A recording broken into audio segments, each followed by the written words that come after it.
Every January, millions of Americans line up like clockwork to lose weight, get fit, and finally live that so-called healthy lifestyle. And gyms are packed. Meal prep containers fly off the shelves and supplements practically leap into shopping carts. But then come February, gyms, they're a ghost town. The containers, they're gathering dust. And someone, somewhere, just made a fortune betting that you'd quit. So the question is, are Americans really this lazy and unmotivated? Or is there something deeper going on, something by design maybe? This is Alexis Knight Investigates, and here we're going to dive headfirst into the American health hustle, because it's not just about motivation. It is about a system that profits when you fail. Hey there, this is Alexis Knight, your guide through the chaos of real life, crime, and courtroom drama. And today we're stepping into a different kind of courtroom, the court of public opinion on health and wellness in America. We've talked about food quality before. If you haven't heard it, check out my Kennedy episode and what they have going on. We've talked about corruption, and now we're going to zoom out. Americans are obsessed with getting healthy. But then, year after year, the numbers show we are getting sicker and heavier and more stressed out. The health industry makes billions, but who's actually getting healthier? So go grab your overpriced protein shake and let's get into it, because this story isn't just about broken resolutions. It's about a nation caught in a health trap. Every year, without fail, we see the same show. The clock strikes midnight on January 1st, and suddenly, everyone's Rocky Balboa jogging up the stairs. The gyms are flooded with resolution makers, fitness influencers. Everybody's back from hibernation, selling 30-day detoxes and meal kit services. They have their customer service lines ringing off the hook. The American people don't lack motivation. They're bursting with it every single January. But here is where the illusion starts to crack. According to research from the International Health, Racket and Sports Association, gyms can see a 20 to 30% increase in memberships just in January alone. But here's the kicker. About 80% of all those new members, they already are done showing up come mid-February. They're done. That's 80%. Now think about that. Why does this happen? Why does motivation fizzle out so quickly? And more importantly, who's counting on this drop-off? Gyms, for one, let me tell you, they love this cycle. Okay? Planet Fitness openly admits their model is based on signing up way more people than their facilities could even handle at one time. They know to do this. They don't want everyone to show up, and they're banking on you paying the membership, but never actually using it. But it's not just gyms. This illusion of health transformation drives billions of dollars in January alone. The diet industry, supplements, meal plans, personal trainers, they all see January as their Super Bowl. And culturally, we are programmed for this. The holidays, they're full of excess food and drinks, stress, and by New Year's Day, oh yes, people are ready for the reset. But what's behind this reset? Well, for one, guilt. And guess what? Guilt is very profitable. The guilt-fueled boom turns into what I like to call the health hustle. You are bombarded with New Year, New You campaigns that tell you you are broken. But don't worry, they've got the fix. Well, spoiler alert, that fix rarely lasts. The U.S. weight loss market alone, if you don't know, it's worth over $70 billion just in the U.S. Yet, obesity rates are at a record high. How can this be? Chronic illnesses like diabetes and heart disease, they're up and they are still climbing, not going anywhere. So where's this disconnect? I mean, if billions are being spent to get healthy, why aren't we getting healthier as a nation? Well, here's the truth. You are being sold motivation, all right? Just like a product. But then no one's sticking around to sell you that sustainability to keep you motivated. And the machine behind all of this, well, it's very polished. It is precise. This isn't just gyms hoping you're going to flake. This is an entire marketing machine designed to prey on human behavior, especially at the start of the new year when everyone is so ready. Let's break it down. First, you have the psychological bait and switch. Okay, January hits and you're met with an overload of transformation ads, the 6-week boot camps, 30-day meal plans, all the 90-day challenges. These programs hinge on one thing: the fantasy that you can completely overhaul years and years and years of all your bad habits overnight. And people believe it. Human beings in general are hardwired, okay, to love the clean slate. It's why January 1st feels so magical in this way. But the problem is, we've been taught to swing from one extreme to another extreme. You know, we binge all December, punishing ourselves all of January. And that reset mentality, well, if you didn't know, it's just another cog in the wheel. Ever notice how the messaging is rarely about slow, permanent lifestyle changes? Okay? It's almost always about speed. Lose weight fast, shred in 4 weeks, detox your entire body in just 7 days. I mean, this plays straight into instant gratification, which is our culture these days. And it's a culture, let's be honest, that is uniquely American. Also, if you didn't know. And don't get me started on all the before and after photos. You know, those magical snapshots that conveniently leave out the crash diets, water manipulation, photo editing.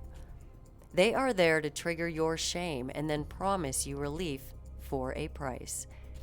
Now let's talk about enrollment periods. Don't you ever wonder why so many gyms and really diet companies push these limited time offers only in January or around that time? It's because they know the emotional hook works best when you, my friend, are desperate for change. Sign up before January 15th and you get 50% off.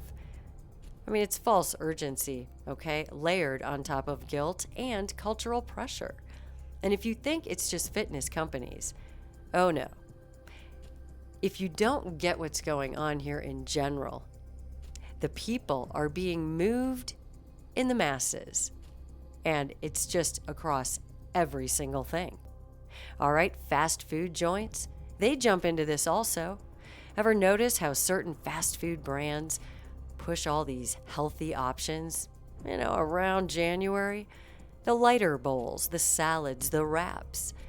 But then by March, oh yes, they are back to pushing that triple stacked bacon burger, because they know you're done pretending that you're really going to change by then. There's also a deeper identity crisis happening under all of this. Every single January, we chase the image of this idealized version of ourselves, the disciplined gym goer, the meal prepping machine. But very few people are given the tools or the actual education to become that version of themselves for any kind of length of time, certainly not long term. Instead, people are left yo-yoing between the two identities. This person they are most of the year, and then this person they desperately try to become every single January. And every single time we fail, the shame deepens and that machine profits. This illusion is not just psychological, it is cultural, it's economic, it's systemic. From childhood, Americans are bombarded with mixed messages. We're told to chase health and fitness, but we're also living in a society where processed food is cheaper than fresh produce, and desk jobs dominate most people's lives. And that contradiction, well, it is the fuel behind this entire January to February pipeline. And here's something they don't want you to hear. It is not just your willpower. It's the environment. It is the system. And it's the billion-dollar health hustle running smoothly behind the scenes. But this goes deeper than marketing tricks and failed resolutions. The truth is, America is sicker than it's ever been. Yet somehow the health industry keeps booming. Let's start with a hard fact. More than 70% of American adults are either overweight or obese. And yet this is the same country spending billions on fitness programs and gym memberships, supplements and wellness products every single year. So how does this make sense? Well, here's how. America isn't just struggling to stay healthy, it is struggling to survive in a system that works against long-term health because it's more profitable. I mean, first there's the food landscape. Again, I did that episode on the food. You really need to listen to that one. You have fast, cheap, hyper-processed food that dominates our environment. I mean, according to the USDA, more than 36% of the average American's diet, I'm not saying everyone, comes from added sugars and solid fats. Added sugars and solid fats. Why? I mean, this is the stuff that leads directly to obesity and diabetes and heart disease and more things, but we're seeing all of that, aren't we? And if you think eating healthy is easy, well, you need to think again. Fresh produce, organic meats, and whole grains often come with a luxurious price tag, right? High end. In many low-income communities, you can get a soda and fries for cheaper than a bag of apples, if you can believe this. And the result is that millions of Americans fall into food deserts, where convenience stores and fast food are the norm, and fresh whole foods are simply hard to come by. You have the chronic illness. The United States is one of the wealthiest nations on earth, and yet we're seeing skyrocketing rates of preventable disease. Heart disease, it's still the leading cause of death. Type 2 diabetes is practically an epidemic. Over 34 million Americans are living with diabetes, and another 88 million are pre-diabetic. Most people don't even know it. But they're not feeling all the way right. But they just don't pay attention. It becomes the norm. It's no one's fault. It happens over time. I mean, the worst part is the solution to all of this is not a mystery. Most of these conditions are directly linked to lifestyle factors. Number one, diet. Stress. Lack of movement. How much Netflix can we watch? But there's really little incentive to fix the root cause when the industry's profiting. People are gobbling up the food and sitting around with their streaming. Profits. Everybody's profiting, except for the person who's not getting cured. And then there's the mental health. That also plays a role in this mess. Stress, anxiety, and depression are fueling unhealthy coping mechanisms like overeating, drinking, sedentary living. The CDC estimates that 1 in 5 Americans experience a mental health issue each year, creating yet another loop where mental and physical health spiral together. And if you do want to break free, well, hey, good luck, because our healthcare system is a pay-to-play game. Preventative care is very expensive. Mental health services can take months to even access. Or worse, it may not be covered at all. And wellness culture, it loves to sell the quick fixes, but rarely provides lasting solutions. And let's also address all the screen time in that sedentary lifestyle. Americans spend more than 10 hours a day on average sitting. That's at work, in the car, on the couch, scrolling through endless social media feeds, waiting for Uber Eats to show up. And yet, we're constantly bombarded with Fitspo and fitness influencers selling unrealistic lifestyles on those same screens you're sitting around staring at. I mean, the hypocrisy is off the charts. Now, compare that to countries with better health outcomes. In places like Japan and much of Europe, actually, daily movement is built into the culture. Meals are simpler, portions are smaller, and processed food consumption is significantly lower. These societies prioritize long-term wellness, while America pushes all the short-term trends and conveniences. Also, we can get to that couch at the end of the day. So here we are, the most diet-obsessed, fitness-flooded, and wellness-branded nation in the world. But we are still one of the sickest. All right, now let's pull back the curtain on who is really cashing in on all of this. Because while millions of Americans struggle to get healthy, the system is running a perfectly profitable machine, and guess what? You are the product. Start with the gyms. The average gym business model is not built on people actually showing up. It's built on them actually not showing up. Studies have shown that gyms sign up way more people than they ever could possibly accommodate if everyone actually came. Places like Planet Fitness, LA Fitness, and others thrive off the set it and forget it mentality. This is a real thing. You sign up, you're paying monthly, you're really doing it. You never cancel because deep down you think you're going to keep going, but you never do. Some gyms even intentionally limit amenities to attract non-intimidating crowds who are less likely to stick with a consistent workout schedule, turning your New Year's guilt into steady passive income. Now, let's talk about the overall weight loss industry. Whew, what a bear. This machine rakes in over $70 billion a year selling you hope. From meal replacement shakes and crash diets to paid programs and online coaching schemes, it's all part of the hustle. And guess what? The success rate of these programs long term? Abysmal. Studies show that 95% of people who lose weight on commercial diets regain it within 2 to 5 years. That's almost 100%, guys. But do the companies care that their program wasn't successful?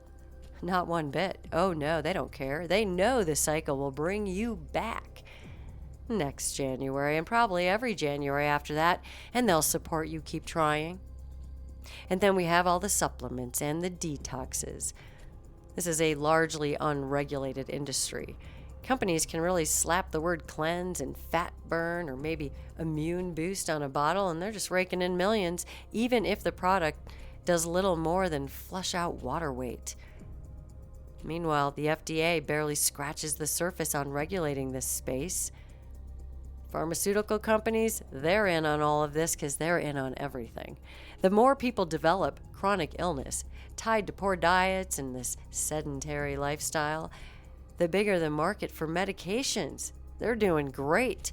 The United States is flooded with prescriptions for statins and insulin, blood pressure meds, antidepressants, many of which manage systems without even ever addressing the root cause. But people don't care. They take the pill, they're done with it. And there's no conspiracy here, guys. This is just business as usual. Chronic illness is lucrative. This is the true hard fact. There's no billion-dollar pill that replaces balanced nutrition and daily movement. There just isn't. But there are plenty that will keep you functioning in a broken system, making you think you're working on something. And the big food? Oh yeah. The same companies that sell you hyper-processed junk often own the healthy brands too. Everybody owns everything. If you didn't know, there is no one brand anymore. PepsiCo owns Quaker Oats. Did you know that? Nestle owns Garden of Life. And I think Nestle is one of the brands that was bought by tobacco and changed all our food in the 80s to make it addictive for you. Yep, they make Garden of Life supplements. They also push sugary cereals and frozen dinners. They're into all of it, guys. They're going to get you from one angle, one way or the other. The trick is, do not go into those aisles in the grocery stores, guys. That's where all this stuff is. But that's a different episode, food. Check out the Kennedy episode. You really need to listen to that episode. But either way, this is a shell game, okay? Where no matter where you turn, you're going to buy from the same company whether you like it or not. That's what they want. The fast food chains, oh yes, they are master manipulators, aren't they?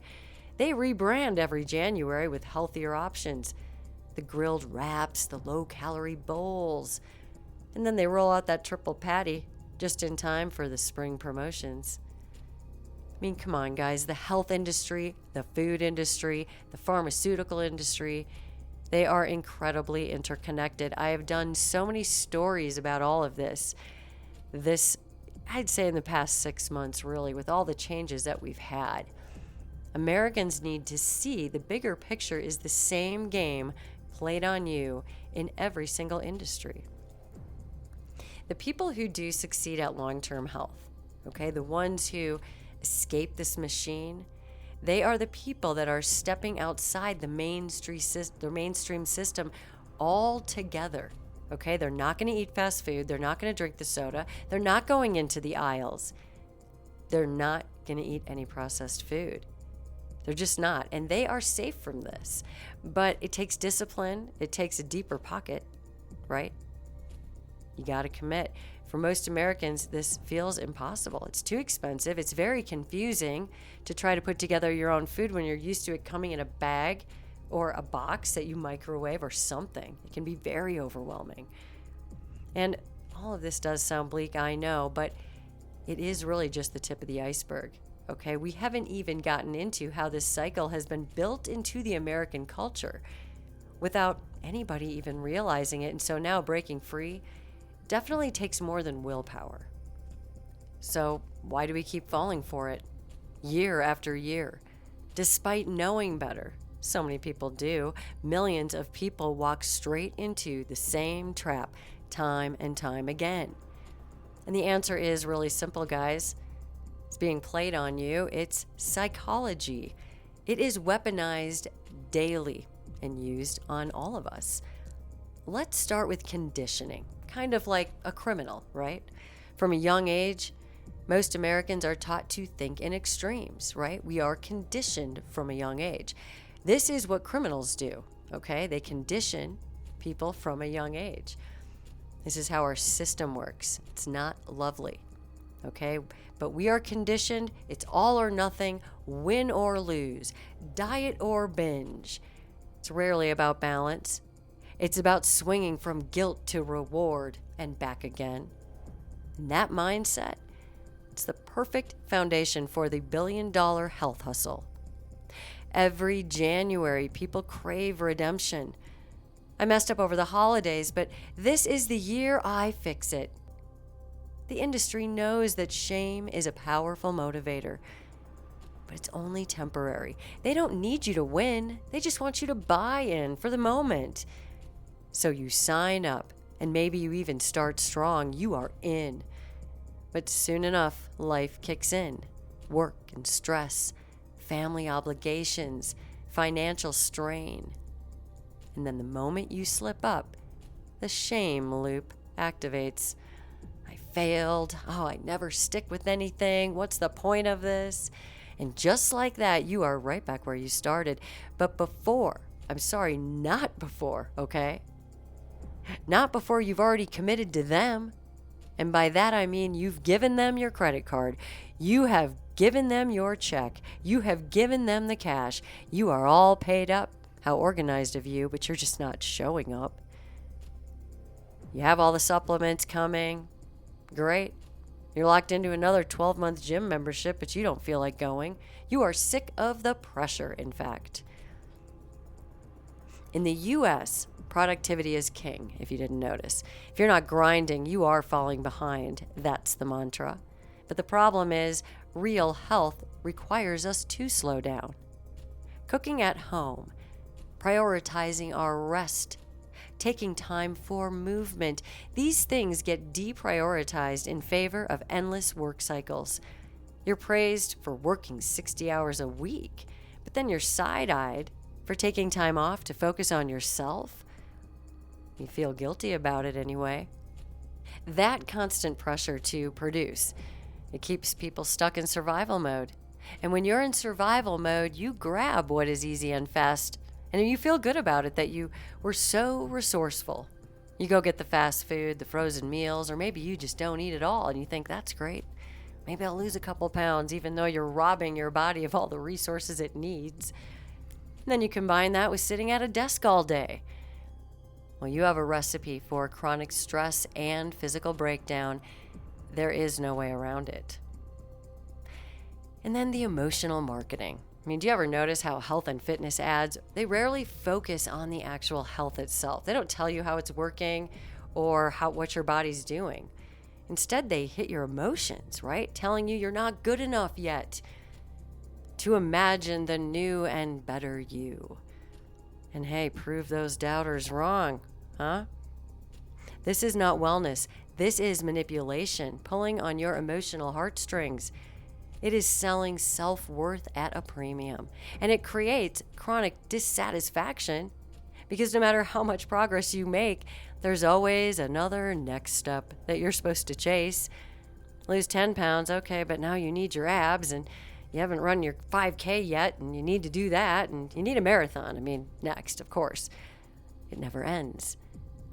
And then the rewards, they're all broken too. I mean, Americans often celebrate milestones with, you guessed it, food, drink, junk food for sure, binging on the weekends. I worked out all week. I earned this cheat day. You earned it? A cheat day turns into a cheat weekend, which is really, I want to treat my body like shit. Okay? Soon enough, you do start to feel like a failure. And then that feeling of failure kind of sticks around and the whole cycle restarts. This isn't just about personal choices. It's about a system that leverages psychology, cultural pressure, and emotional manipulation to keep people stuck in cycles of short-term effort and long-term defeat. Basically, you're being conditioned to chase perfection and burnout and then blame yourself for it when it doesn't work, while the machine profits at every single step. The longer we stay in this loop, the sicker we are getting, and the more this so-called wellness industry thrives, people are just getting sucked into it at the expense of their own health care, shorter lifespans, less abilities, fatigue. It is a pretty bleak picture. But every single person, every single one of you has the choice and the power over their own health. You don't have to fall into this trap. I mean, Americans are drowning in all of these health trends and fitness fads, toxic diet cultures. But, look around. Nothing good is happening. Chronic illness continues to soar. The truth is, the system isn't exactly broken, okay? It's working exactly as it was designed, to make money off of all of us, sick or not. The health industry profits from temporary motivation, temporary solutions, and long-term cycles of frustration. Billions are being made off of your shame and your exhaustion and your desire to change. And while personal responsibility is always part of the equation, it is. It's also clear there are far bigger forces at play that we all need to be aware of. These are the ones that thrive when the average person feels stuck and sick and burnt out, wants change, wants to be better. So next time you see those shiny January deals and those quick fix promises, or maybe that influencer pitching another magic pill, remember the odds were stacked against you right from the beginning. This is Alexis Knight Investigates. I am Alexis Knight. Stay safe out there, guys. Ask the difficult questions and always demand the truth. Until next time.